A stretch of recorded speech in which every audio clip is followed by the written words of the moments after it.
Pinapairal natin na law and order, kung kaya niyang putang ina.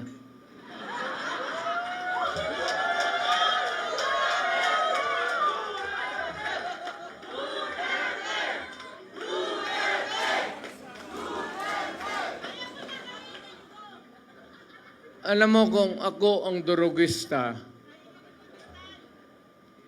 kung may ganoon ako, at bakit sa utak ko, bakit hindi? Total, kasama ko naman sa presidente sa hit-hitan. So, yung, baski yung mga pulis, pati military, medyo, ano sila? Because of the incongruity. Hindi magkasya eh. Meron isang presidente na talagang bangag.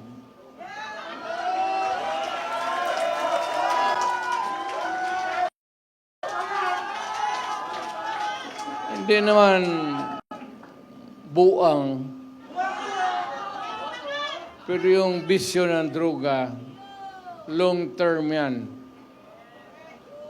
Maging ulol si Marcos,